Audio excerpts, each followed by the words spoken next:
கேள்வி பார்வையாளர்கள் வணக்கம். இன்றைய நேர்காணலில் நம்மோடு இணைந்திருப்பவர் விடுதலை சிறுத்தைகள் கட்சியின் துணை பொதுச் செயலாளர் கனியமுதன் சார். வணக்கம் சார். வணக்கம் சார். இன்றைய தினம் கடந்த ஒரு வாரமாக விசிகா தான் தமிழ்நாட்டு அரசியலில் இந்திய அரசியலில் ஒரு ட்ரெண்டிங்காக இருக்கக்கூடிய சூழலில் இருக்கிறது. குறிப்பாக பார்த்தோம்னா விசிகாவுடைய தலைவர் 2 நாட்கள் முன்பாக சமூக வலைதளங்களில் ஆட்சியிலும் பங்கு அதிகாரத்திலும் பங்குன்ற சொன்ன அந்த கருத்து பெரிய அளவில் பேசப்பட்டு வருகிறது. உண்மையிலே ஆட்சி அதிகாரத்தை பங்கு விசிகா ஒன்றும் கிடைக்கலையா? விடுதலை சிறுத்தைகள் கட்சி 1999ஆம் ஆண்டு தேர்தல் பாதையில் அடியெடுத்து வைத்தது. திரு மூப்பனார் அவர்களின் தலைமையிலே உருவான அந்த கூட்டணியில் விடுதலை சிறுத்தைகள் மிக முக்கியமான ஒரு முழக்கத்தை முன்வைத்தோம்.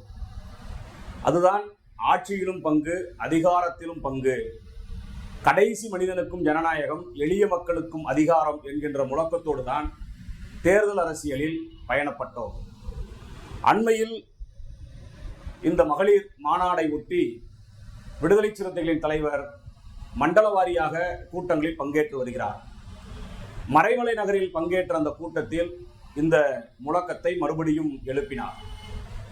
பவர் ஷேர் என்பது வேறு, சீட்டிங் ஷேர் என்பது வேறு.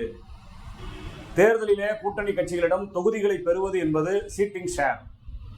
பவர் ஷேர் என்பது அமைச்சரவையில் இடம்பெறுவது.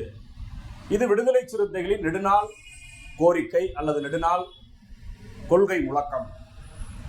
ஆனால் தமிழ்நாட்டு அரசியலில் ஆட்சியிலும் பங்கு அதிகாரத்திலும் பங்கு என்கின்ற அளவிற்கு இன்னும் காலம் கனிந்து வரவில்லை. இன்னும் அதற்கான விவாதம் தமிழக அரசியல் அரங்கில் எழுப்பப்படவில்லை. கடந்த தேர்தலின் போது, இதற்கு முன்னால் நடந்த தேர்தலின் போது, 2016ஆம் ஆண்டு நடைபெற்ற தேர்தலின் போது விடுதலை சிறுத்தைகள், இடதுசாரிகள், மதிமுக உள்ளிட்ட மக்கள் நல கூட்டணி என்கின்ற ஒரு கூட்டணியை அமைத்து தேர்தல் களத்திலே சந்தித்தோம். அப்போது கூட்டணி ஆட்சி என்கின்ற ஒரு முழக்கத்தை மிக வலுவாக தேர்தல் அரங்கில், அரசியல் அரங்கில் முன்வைத்தோம். கூட்டணி ஆட்சி என்று கேள்வி எழுப்புகின்ற போதே, இந்த முழக்கத்தை வைக்கின்ற போதே பெரிய கட்சிகள் கூட்டணி ஆட்சி தமிழ்நாட்டில் எடுபடாது, கூட்டணி ஆட்சிக்கான தேவை தமிழகத்தில் எழாது என்றுதான் கருத்து சொன்னார்கள். ஆனால் ஜனநாயகம் என்பது பரவலாக்கப்பட வேண்டும் என்றால் கூட்டணி ஆட்சி என்கின்ற கருத்தியல் தமிழக அரசியல் அரங்கிலும் ஒரு விவாதமாக மாற வேண்டும். அப்போதுதான் விடுதலை சிறுத்தைகள் எழுப்பக்கூடிய இந்த முழக்கம், ஆட்சியிலும் பங்கு அதிகாரத்திலும் பங்கு என்கின்ற இந்த முழக்கம் நடைமுறைக்கு வரும். அப்படி வருவதுதான் உண்மையான ஜனநாயகம். அப்படி வருவதுதான் எளிய மக்கள் அதிகாரம் பெறுவதற்கான ஒரு வாய்ப்பு. ஆனால் இன்றைக்கு பல்வேறு கருத்துக்கள் சமூக வலைதளம் பார்க்கும்போது 2021 தேர்தல் திமுகவோட கூட்டணி வச்சிருந்தாங்க. அப்பயே அந்த கருத்தை சொல்லியிருக்கலாம்ல, ஏன் இப்ப சொல்ல வேண்டிய நோக்கம் என்ன? ஒருவேளை அதிமுக விஜயோட கூட்டணி வைக்க வாய்ப்பு இருக்கான்னு கேட்கிறாங்களா? 99லிருந்து இந்த முழக்கத்தை விடுதலை சிறுத்தைகள் எழுப்பி வருகிறோம். 2016இல் கூட்டணி ஆட்சி என்கின்ற முழக்கத்தை எழுப்பி வருகிறோம்.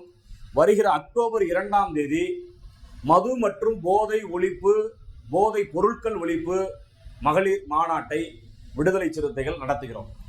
இந்த மாநாட்டிற்கான மண்டல கூட்டத்தில் தான் இப்படிப்பட்ட மண்டல கூட்டங்களில் பேசுகின்ற போது தேர்தல் அரசியல் என்றால் என்ன என்பதை விளக்கி சொல்கின்ற போது ஜனநாயக பரவலாக்களுக்கு ஆட்சியிலும் பங்கு வேண்டும், அதிகாரத்திலும் பங்கு வேண்டும், அதுதான் எளிய மக்களுக்கான அதிகாரம் என்று பேசுகின்ற போது இது இன்றைக்கு ஒரு விவாதமாக மாறி இருக்கிறது. ஆனால் கண்டிப்பாக சொல்கிறோம், இன்றைக்கோ அல்லது வரக்கூடிய தேர்தலிலோ அந்த நிலை இல்லாமல் இருக்கலாம்.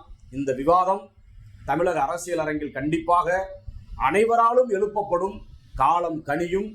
அந்த சூழலில் விடுதலை சிறுத்தைகள் இந்த முழக்கத்தை அழுத்தமாக வைப்போம். பத்திரிகையாளர்கள் சந்திப்பின் போது இந்த மாநாடு குறித்து பேசுகின்ற போது மதுவிலக்கை அனைத்து கட்சிகளுமே ஆதரிக்கின்றன. குறிப்பாக அதிமுக ஆதரிக்கிறது, திமுக ஆதரிக்கிறது, இடதுசாரிகள் ஆதரிக்கிறார்கள், காங்கிரஸ் ஆதரிக்கிறது. யார் மதுவிலக்கு கூடாது என்று சொல்வது? எனவே இது ஒரு பொதுவான கோரிக்கை, அதற்காக ஒரு மாநாட்டை நடத்துகிறோம். யார் வேண்டுமென்றாலும் வரலாம். சாதியவாத சக்திகளும் மதவாத சக்திகளை தவிர, குறிப்பாக தமிழ்நாட்டில் பாஜக, பாமக தவிர பிற அரசியல் கட்சிகள் இந்த மாநாட்டில் பங்கு பெறலாம் என்று சொன்னதுதான் ஒரு மிகப்பெரிய விவாதமாக மாறிவிட்டது. அப்போது பத்திரிகையாளர்கள் கேட்கிறார்கள், அதிமுக பங்கேற்கலாமா என்று. பங்கேற்கலாம் என்று சொல்லி இருக்கின்றோம். ஏனென்றால் இதற்கு முன்னால் பல சான்றுகளை நம்மால் சொல்ல முடியும். அரசு நடத்தக்கூடிய காவிரி நதிநீர் சிக்கலின் போது அனைத்து கட்சி கூட்டத்தை அரசு நடத்துகிறது. அதிலே எல்லா கட்சிகளும் பங்கேற்கிறோம். வெளியிலே ஒரு போராட்டம் நடத்த வேண்டும் என்றால் எல்லா கட்சியும் இணைந்துதான் செய்கிறோம். அதில் எதிர்க்கட்சியோ ஆளும் கட்சியோ என்பது கிடையாது. கோரிக்கை பொதுவான ஒன்று. அதே போல்தான் ஈழத்தமிழர் விவகார சிக்கல் இங்கே பெரிய அளவில் நடந்த போது 2008 2009 ஆண்டிலே திமுக தலைமையிலான கூட்டணியில் தான் விடுதலை சிறுத்தைகள் இருந்தோம். ஆனால் ஈழ ஆதரவு உள்ள கட்சிகள், அது மதிமுகவாக இருந்தாலும் அல்லது பாமகவாக இருந்தாலும், பல கட்சிகள் அதிமுகவிற்கு ஆதரவாக இருந்தார்கள். விடுதலை சிறுத்தைகள் திமுக அணியில இருந்து கொண்டே அதிமுக ஆதரவு பெற்ற அணிகள் நடத்தக்கூடிய அத்தனை போராட்டங்களில் பங்கேற்றோம். அப்போதே பத்திரிகைகள் எழுதின, அதிமுகவிற்கு ஒரு செல்ல போகிறாரா அல்லது திமுக அரசை கவிழ்ப்பதற்கான முயற்சியை விடுதலை சிறுத்தைகள் மேற்கொள்கிறார்களா என்கின்ற அளவிற்கெல்லாம் அன்றைக்கு மிகப்பெரிய விவாதம் தமிழ்நாட்டு அரங்கில் ஈடுபட்டது. உச்சபட்சமாக எல்லா அரசியல் கட்சிகளையும் அழைத்து பார்த்து ஈழத்திலே போரை நிறுத்த வேண்டும் என்றால் உண்ணாவிரதம் இருப்பதுதான் ஒரு கடைசியான ஒரு வாய்ப்பு. எனவே சாகுமுறை உண்ணாவிரதம் இருக்கிறோம் என்று விடுதலை சிறுத்தைகளின் தலைவர் அண்ணன் திருமாவளவன் அவர்கள் 4 நாட்கள் மறைமலை நகரிலே உண்ணாவிரதம் இருந்தார். தமிழ்நாட்டு அரசியல் மிகப்பெரிய கொதிப்பாய் இருந்தது. திமுகவிலே முன்னணி தலைவர்கள் பலரும் வந்து உளவுத்துறையினுடைய அறிக்கையை எடுத்துக்கொண்டு திமுக ஆட்சியை கவிழ்ப்பதற்கு திமுக கூட்டணியிலே இருக்கக்கூடிய விடுதலை சிறுத்தைகள் செய்யலாமா என்று பெரிய ஒரு செய்தியாக அதை மாற்றினார்கள். அன்றைக்கு காங்கிரஸ் கூட்டணியிலே இருந்தது, இன்றைக்கு இருப்பது போல் காங்கிரஸ் திமுக இந்த அணியிலே இருக்கக்கூடாது என்று வெளிப்படையாக சட்டமன்றத்திலே பேசினார்கள். சட்டமன்றத்திலே பேசினாங்க, இந்த கூட்டணியில திமுக கூட்டணியில விசிக இருக்கக்கூடாது. ஏன்னா விசிக ஈழ விடுதலையை பேசுகிறது. ஈழ விடுதலை பேசுவதோடு மட்டுமில்லாமல் திமுக அணியிலே இல்லாத கட்சிகளோடு அவர்கள் நடத்தக்கூடிய போராட்டத்தில் பங்கேற்கிறது என்று சட்டப்பேரவையில் காங்கிரஸ் கட்சியினுடைய சட்டமன்ற உறுப்பினர் அண்ணன் ஞானசேகரன் அவர்கள் அங்கேயே குரல் எழுப்பினார். இவர்கள் கூட்டணியிலே இருக்கிறார்களா இல்லையா, கூட்டணியை விட்டு வெளியேற்ற வேண்டும் என்கின்ற வேண்டுகோளை அன்றைய தமிழ்நாடு முதலமைச்சர் மறைந்த தலைவர் கலைஞரிடம் வெளிப்படையாக பேசினார். இப்படி விடுதலை சிறுத்தைகள் தொடர்ச்சியாக விடுதலை சிறுத்தைகளின் வரலாற்றை நீங்கள் பார்த்தீர்கள் என்றால் பொது பிரச்சனைக்கு, மக்கள் பிரச்சனைக்கு கூட்டணி என்கின்ற எல்லையை தாண்டி ஜனநாயக சக்திகள் யாரெல்லாம் இருக்கிறார்களோ அவர்களோடு கைகோர்த்து பயணப்பட்டிருக்கின்றோம். அப்படி ஒரு பயணப்படுத்துவதற்கான ஒரு முயற்சி தான் இந்த மாநாட்டிற்கு. மது விலக்கை ஆதரிக்கக்கூடிய சக்திகள் யாராக இருந்தாலும் இந்த மாநாட்டில் பங்கேற்கலாம் என்று மக்களுக்காக விடுக்கப்பட்ட ஒரு கோரிக்கை அல்லது ஒரு அழைப்பு அல்லது ஒரு வேண்டுகோள். இதை ஊடகங்கள் இன்றைக்கு அந்த மாநாட்டில் இருக்கக்கூடிய முக்கியத்துவத்தை பின்னுக்கு தள்ளி வைத்துவிட்டு இதை தேர்தல் கணக்கோடு முடிச்சு போடுகிறார்கள். மீண்டும் மீண்டும் சொல்கிறோம், இது தேர்தலுக்கான காய் நகட்டல் கிடையாது. இது மக்களுக்கான கோரிக்கை. மதுவிலக்கை நடைமுறைப்படுத்த வேண்டியது தமிழ்நாட்டில் மட்டுமல்ல, தேசிய அளவில் மதுவிலக்கை கொண்டு வர வேண்டும் என்று அகில இந்திய ஆண்டு ஆட்சி செய்து கொண்டிருக்கக்கூடிய பாஜகவிற்கும் இந்த அழுத்தத்தை தருகிறோம். தமிழ்நாட்டில் இருக்கக்கூடிய திராவிட முன்னேற்ற கழகத்தின் தலைமையிலான இந்த அணிக்கும் இந்த தமிழ்நாடு முதலமைச்சர் அவர்களுக்கும் இந்த வேண்டுகோளை நாம் விடுக்கின்றோம். படிப்படியாகவாவது தமிழ்நாட்டில் மதுவிலக்கை கொண்டு வர வேண்டும் என்பது எங்களது உறுதியான வேண்டுகோள். இப்போ இந்த மாநாடை ஒட்டி விசிக தலைவர் திருமாவளவன் பல்வேறு கருத்துக்கள் சொல்றாங்க.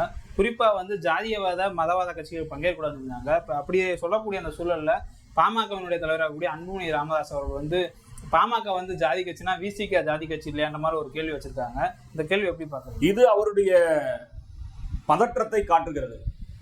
ஏனென்றால் அவர்களும் இந்த களத்தில் நின்று பல பரப்புரைகளை மேற்கொள் செய்திருக்கிறார்கள்.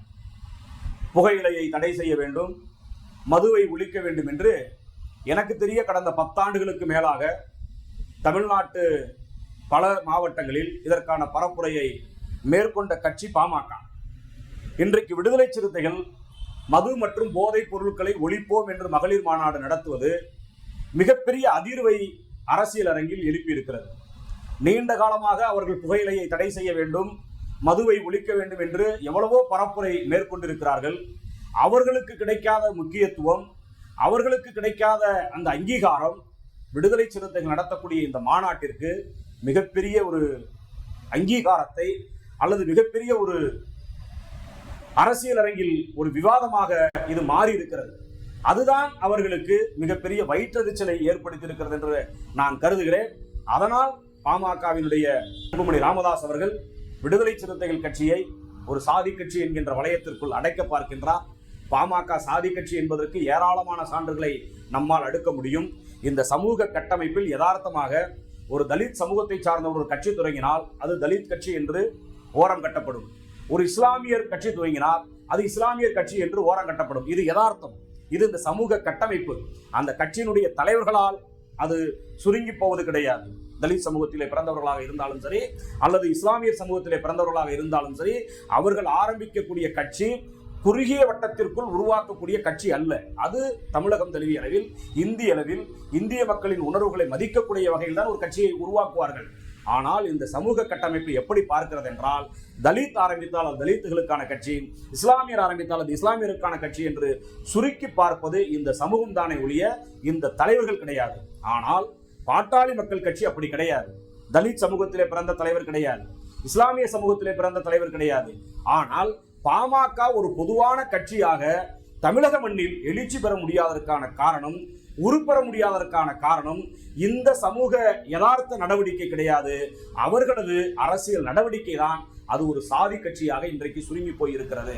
எனவே நாம் 10 ஆண்டுகளுக்கு மேலாக புகையிலையை ஒழிப்போம், மதுவை தடை செய்ய வேண்டும் என்று எத்தனையோ பரப்புரைகளை நாம் மேற்கொண்டிருக்கிறோம். நமக்கு கிடைக்காத அரசியல் அங்கீகாரம் இன்றைக்கு விடுதலை சிறுத்தைகள் ஒரு மாநாட்டில் பெற்றுவிட்டார்களே என்கின்ற வருத்தம் அவர்களுக்கு இருந்திருக்கலாம். அந்த அடிப்படையில் அவர்கள் எப்போதும் போல் அவர்கள் என்ன நிலையில் இருக்கிறார்களோ அதை நம்மீது திணிப்பதற்கு, குறிப்பாக விடுதலை சிறுத்தைகள் மீது திணிப்பதற்கு அவர்கள் முயற்சி மேற்கொண்டு வருகிறார்கள். அதிலும் அவர்கள் வெற்றி காண முடியாது. இவ்வளவு நேரம் கேள்வி பார்வையாளருக்காக பல்வேறு கருத்துக்களை பயந்தமைக்கு மிக்க நன்றி சார். நன்றி.